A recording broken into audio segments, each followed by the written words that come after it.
I saw something this week that I cannot stop thinking about. So there's this musician, Afroman, who had police come into his home and raid it. They destroyed property, brandished weapons in front of his kids. Then they ate his food and flipped off his home security cameras. The whole thing was ridiculous. So he did what artists do. He made a song about it. He told his story. He used his voice to process what happened to him.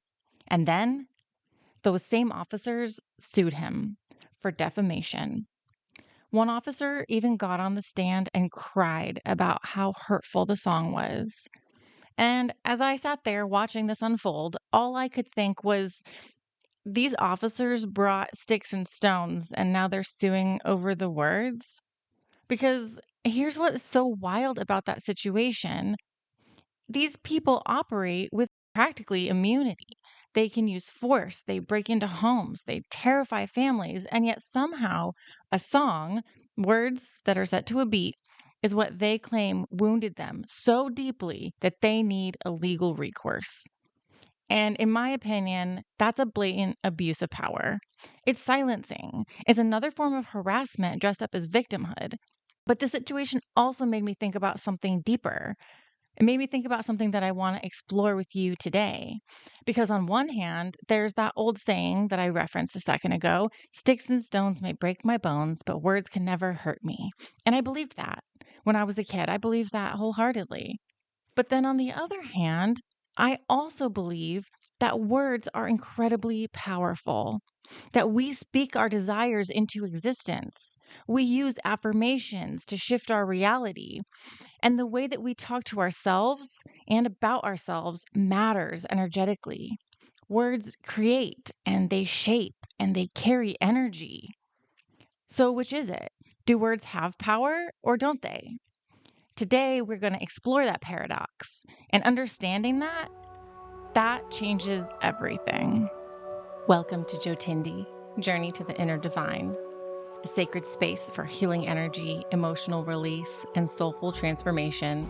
If you're ready to live with joy, ease, and purpose, you're in the right place. Today's episode is really going to make you think, maybe in ways that you haven't before. It is so important that we examine our beliefs and make sense of them so that we can have clarity around our desires and our actions and our lives. So that's what we're going to do today. Let's dive in. So, like I mentioned in the intro, our words are powerful. They shape our reality, they shape our beliefs. They are humans' most unique tool to manifest their deepest desires. But what about other people's words? What happens when somebody else uses words against us? Do we have to believe them? Are they going to have an effect on our reality like our own do? Well, let's sit with this for a moment because it seems kind of contradictory, right?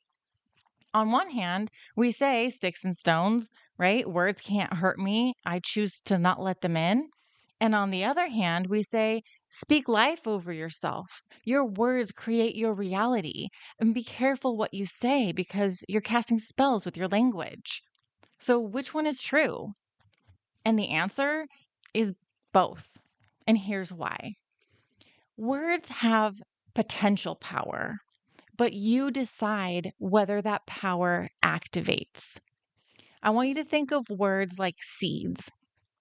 A seed has the potential to grow into a tree, but if you don't plant it and water it and give it sunlight, if you don't create the conditions for it to take root, it stays dormant. It's just a seed. And words are the same way. Someone can say something cruel to you. Someone can speak a limitation over your life. They can project their fear or their anger or their insecurity onto you through their words.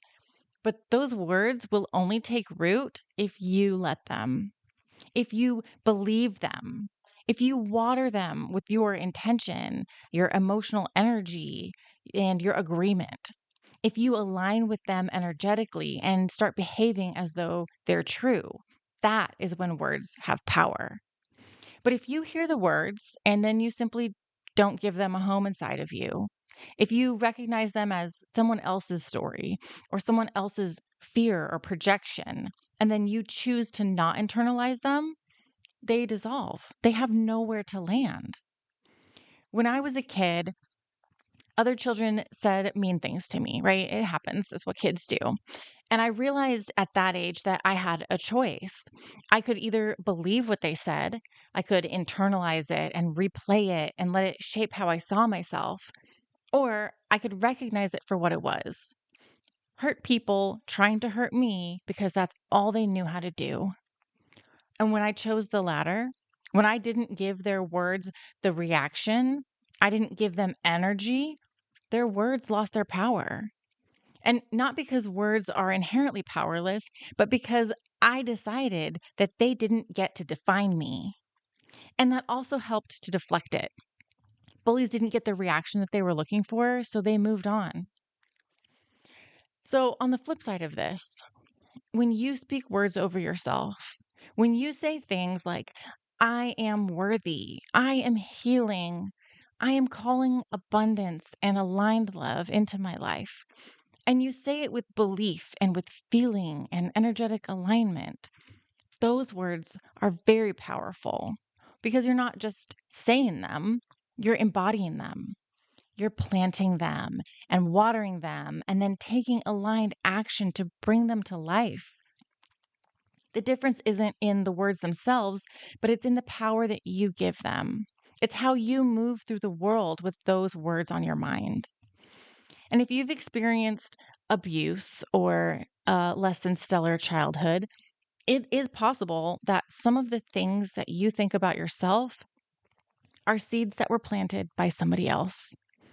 Things like you're dumb or you're worthless, those words begin to affect you because even though you didn't plant those seeds, you accidentally watered them. You thought, maybe they're right. Maybe I am good for nothing. And that's how you give power to other people's words. But the beautiful thing is, now that we know this, we can change it. So let's go back to the situation with Afroman and the police officers for a minute. Okay, these officers raided his home with weapons and they terrified his family. And that's the use of physical power. That's the sticks and stones, right? That's literal force. And then this man responded the only way that he had available to him, with his words. He made a song. He told his story. He processed his trauma publicly, the way artists have done for centuries. And the officer's response? Sue him. To claim that his words, not their actions, but his words, are what caused harm. So here's what's happening energetically. They're trying to give his words power over them while simultaneously trying to take his power away. They're saying, your words hurt us so much that we need a legal intervention. But what they're really saying is we can't control the narrative anymore, and that threatens us. Because here's the thing. If those officers genuinely believed his words were baseless, if they genuinely had nothing to hide and they felt secure in their actions, his song wouldn't have touched them. He probably would have garnered a big old eye roll and life would have just moved on. But that's not what happened. They watered his seeds. And whether those tears that they cried in court were big old crocodile tears or if they were genuine hurt feelings, the officers are the ones who gave those songs so much power. And that tells you everything. When someone tries to silence you for speaking your truth, it's because your truth threatens the story that they've been telling themselves. When someone reacts with that level of defensiveness, tears on the stand and lawsuits and claims of defamation, it's not because your words are untrue. It's more likely that your words are too true and they can't handle that mirror being held up. And here's where it becomes an abuse of power. Okay, these officers have access to legal systems and resources and institutional backing that most people don't. They can much more easily weaponize the court system to punish someone for speaking up than a normal person can. And that's not about protecting themselves from harm. That's about control. That's about making sure that the next person who experiences mistreatment like this thinks twice before they speak up. It's silencing dressed up as victimhood. They can sue, they can use the system, they can try to intimidate. But you know what they can't take? They can't take his power away unless he gives it to them. If he stands in his truth, if he continues to tell his story, if he refuses to internalize their narrative, then they lose, regardless of the ruling. Because at the end of the day, the power isn't in the lawsuit, the power is in who decides what's true. However, I want to put this out there. I'm not here to tell you how this case should be decided legally. I'm not a lawyer, and that's not my lane. But what I am here to talk about is the energetic and spiritual truth underneath it all, that you decide what has power over you.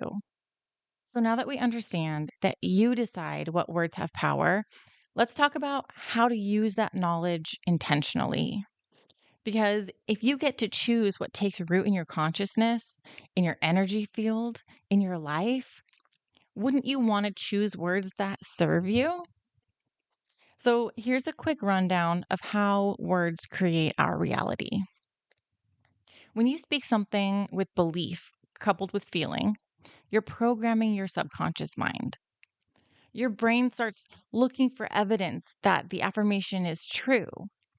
This is a system called your reticular activating system, which we can dive deeper into in a later episode. But right now, just to get an idea of how it works, let's do a fun exercise. I want you to take a second and look around the room and look for something red. Keep looking. Make sure you take it all in, everything that you can see that's red, and remember it, okay? Now, without looking around the room again, I want you to name something that's blue. It's difficult, right? How many of you saw something burgundy and called it red just so you could find an extra thing? Your brain is going to find every evidence of what you're focused on, and it's going to ignore everything else. So, when we think about how this reticular activating system is used in other situations, it's going to have the same effect. Your brain is going to be seeking out evidence to prove itself right. Here's an example. If you have the thought, I am worthy, and you said it with conviction, it shifts how you show up. It'll shift what you tolerate and what you call in and what you notice that supports that belief. And it also shifts what you ignore that doesn't align with that message.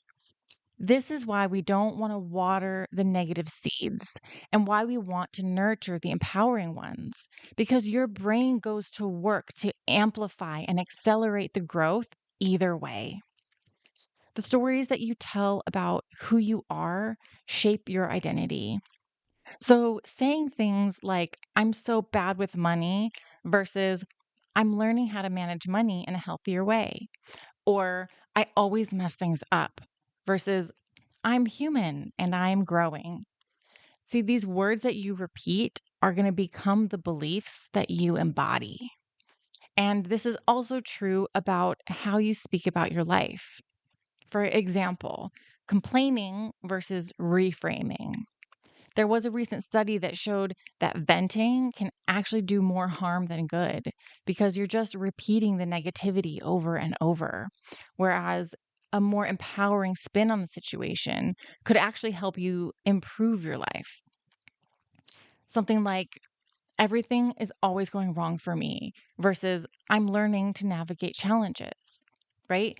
Having the belief I'm learning to navigate challenges is going to help your brain see different opportunities and prune out different things that are going to hold you back. And this is not toxic positivity where you just flip the script 180 and expect your brain to automatically get on board. But it is conscious language that doesn't keep you stuck in victimhood. Because the truth is, our words carry a vibration. And when you speak with intention and with emotion and aligned energy, you're not just saying words, you're casting energy into form. This is why manifestation work includes affirmations and scripting and speaking your desires out loud. You are using words as a tool to hold a frequency, and the universe responds to that frequency. Now, it's also true that affirmations aren't going to work for everyone. Because if you're saying, I'm abundant, but deep down you're thinking, this is BS, I'm broke, those words have no power. You're not aligned with them. You're not giving them the conditions that they need to take root. But when you say something and you feel it, even just a little bit, when you're willing to entertain the possibility that that could be true, that's when the shift starts. That's when we begin to take aligned action with the words. The words that you speak over yourself inform the actions that you take. So when you start talking to yourself like someone who's worthy and guided and capable, you start acting like it too. And that's an example of aligned action at work. So, keeping with this thread of aligned action, how do we do this when words are used against you? How do you protect your energy? Because I've been there before. I have been the victim of manipulation and coercive control. So, what do you do when people use words to hurt you? And not everyone is going to use their words with good intentions. Some people are going to use words to try and tear you down and gaslight you and project their pain onto you or try to control your narrative. So, how do you go about protecting yourself without shutting down or building walls? Here are 5 steps that can help you.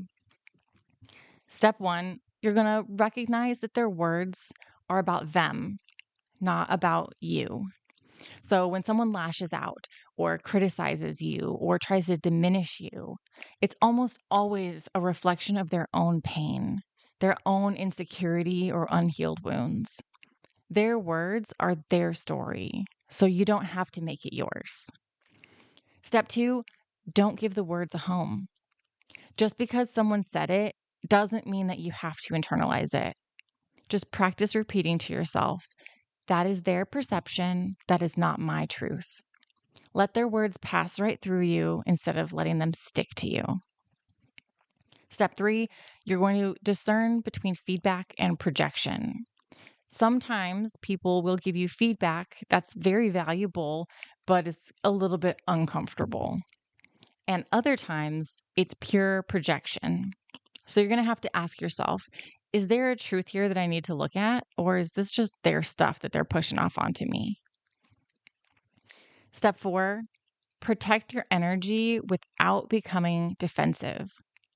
You don't have to defend yourself to everyone.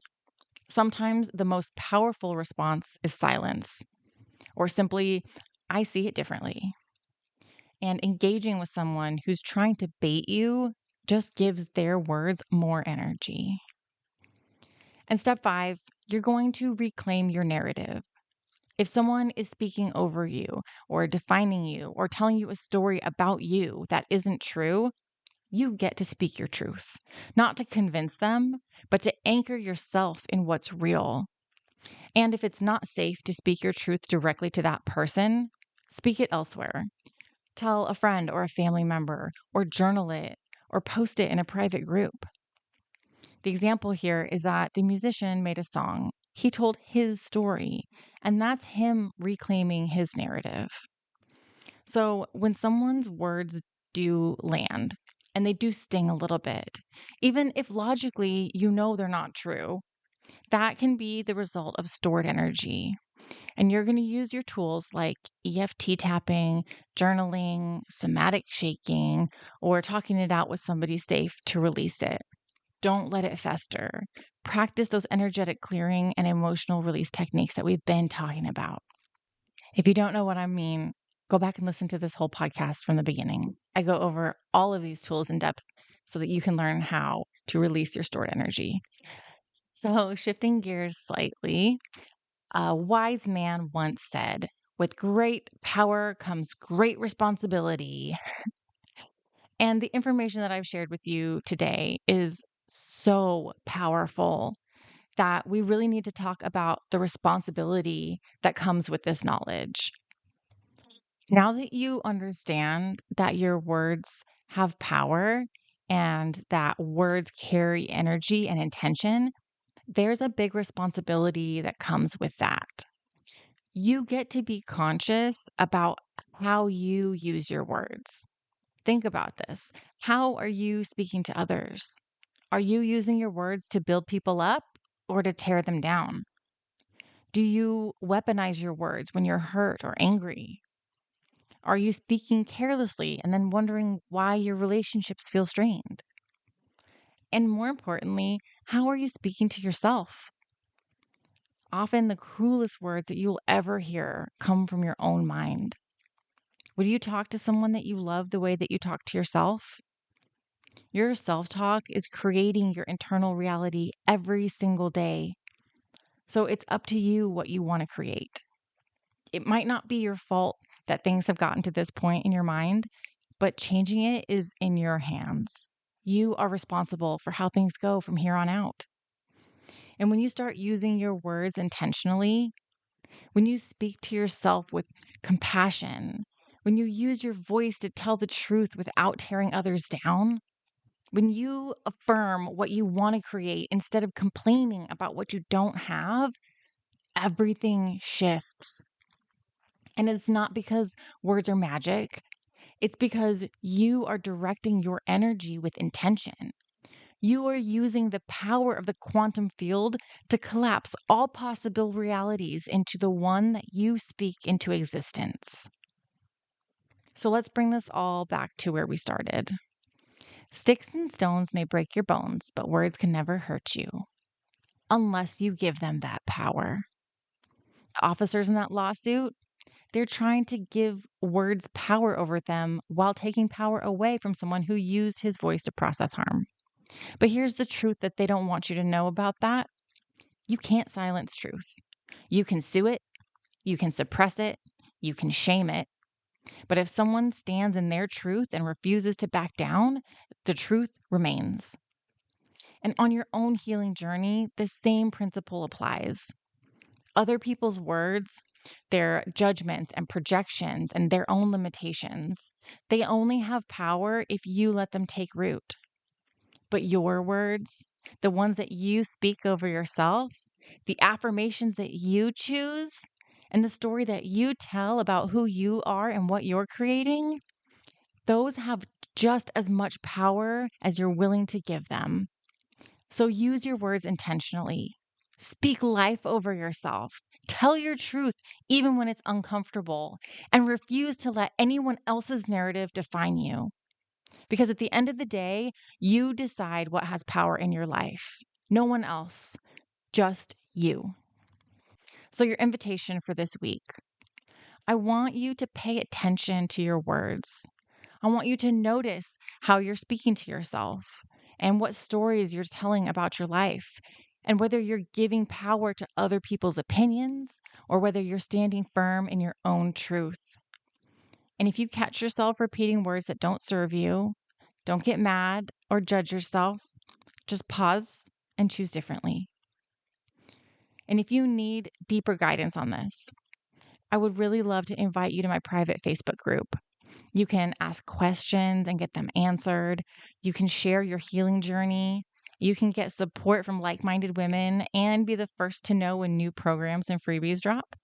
There's a link in the show notes, or you can search Facebook for Joe Tindy. And final thought, your voice matters, your truth matters.